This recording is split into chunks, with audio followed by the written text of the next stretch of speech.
Hey guys, a lot of you have been reaching out to me asking me if I've heard anything yet on constitutional carry for the state of Louisiana yet.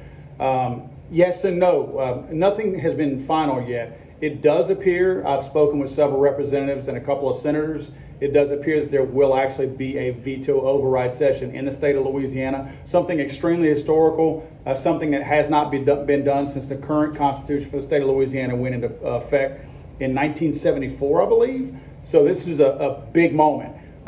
This also, to me, is also a good sign to see where the politicians that you voted for, where they actually stand on these things. A lot of the times these guys will hide behind formalities in politics to say, oh, well, I couldn't do that. I supported it, but I couldn't do anything about it because it was out of my hands.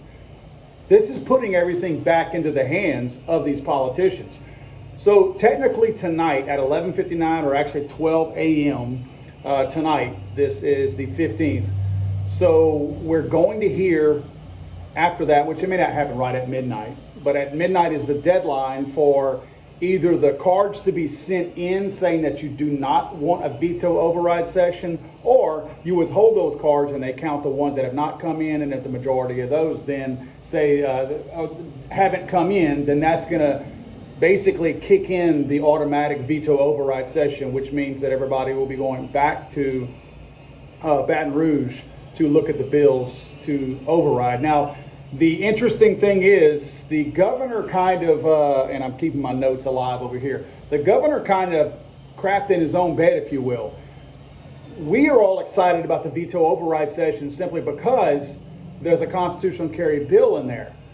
What's really triggering this veto or potential veto override session is the very fact that the governor vetoed a bill that the politicians and the people of Louisiana wanted, where boys could not compete against girls in sports, in high school sports. Common sense, I know, but our governor is not known for operating on common sense.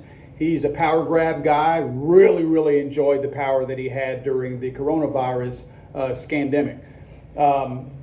However, I see that he's kind of put himself in an opposition, because if he would have just allowed that bill to take place and prevent boys from beating up girls in high school sports, it's a very good chance that we would not have been pushed into this veto override session, because I don't think the politicians in Louisiana, namely the Republicans and conservatives, which many of them are very weak Republicans and conservatives, I don't think they had the stomach to push a veto override session for the constitutional carry bill. The constitutional carry bill is only being kind of ushered in to this veto override session as a result of that transgender bill. So again, the governor really screwed up on this. Had he just let that bill go through, which is a very good chance that once the veto override session takes place, that bill that he vetoed is going to be overridden. So it seems like he's created a situation that he probably didn't want and could have prevented by allowing the thing that's going to happen just happen under its normal natural course. Anyway, back to the constitutional carry. There's some dirty politics going on. Welcome to the state of Louisiana, right? It appears that Republican Patrick Connick has agreed to vote against an override of the governor's veto in return for funding for the Roosevelt overpass.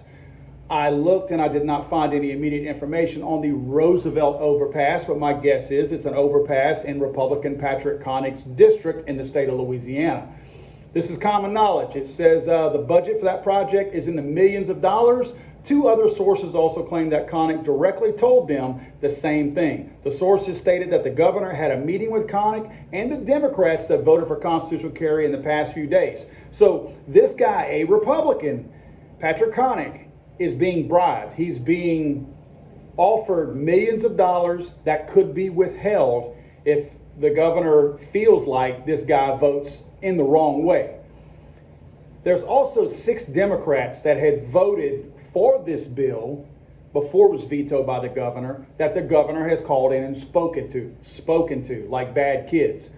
The reason why these 6 Democrats did this, it ain't because they support constitutional carry. It's because Louisiana is a very red state. Other than Shreveport, Baton Rouge and New Orleans, it's a predominantly red state. These other districts, these 6 districts where these Democrats are, clearly they have constituents out there that, it might even be Democrats that have voted for them, that don't feel the same way, and they support constitutional carry. So these people, fearing to lose their jobs, now supported constitutional carry by voting for it the first time around. Will they do it the second time around in an override session? Who knows? There's no telling what the governor has offered them, because again, if he can turn a Patrick Connick Republican by bribing him with a few million dollars, that's a person who's not on his side already. You can believe that he can get those Democrats, those six Democrats, for a whole lot cheaper than the millions of dollars that he bribed Republican Patrick Connick with. Now, speaking of bribing, this is a tough one for me. Ronnie Johns is a senator. These two bills anyway, come from the Senate side. So they have to originate from there, which means if they don't pass the Senate, if they're not overridden in the Senate, they'll never make it to the House. Both of them predominantly conservative at this point, but both of them right on the fence. So they need pretty much every vote. Ronnie Johns has decided to sit out the override session because of knee surgery. I'm not going to get into the politics of that, of how he could still make it over there, wheelchair, crutches, whatever, because the veto override session isn't tomorrow, it's weeks away. And he had his surgery last week. Now, he's using the surgery as his reason for not being able to go. However, there is a deeper thing. If you look, and this is an AmmoLand article that I'm pulling all this information from. If you look in the AmmoLand article, I had heard from different representatives that Ronnie Johns was in the running for the casino head of the state of Louisiana to oversee all the casino operations, and that was a job that the governor was kind of holding over his head. The Democrat governor was holding over the Republican senator's head, kind of baiting him, making him make a decision in his favor, I guess. Well, Ronnie Johns had voted for constitutional carry. Ronnie Johns has said now that he will not attend any veto override session, if there is one. So he's basically saying that he's not going to have that vote. They need 26 votes in the Senate to override the governor's veto.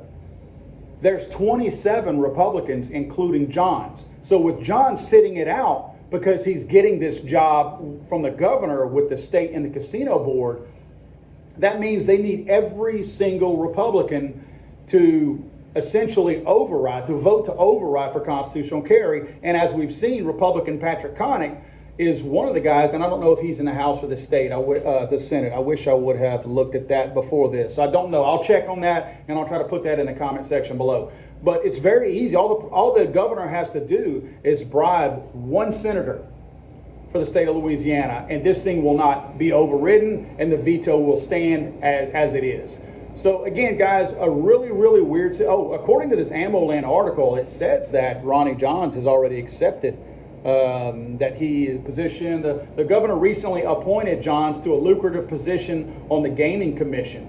So it says that he's already been appointed to it.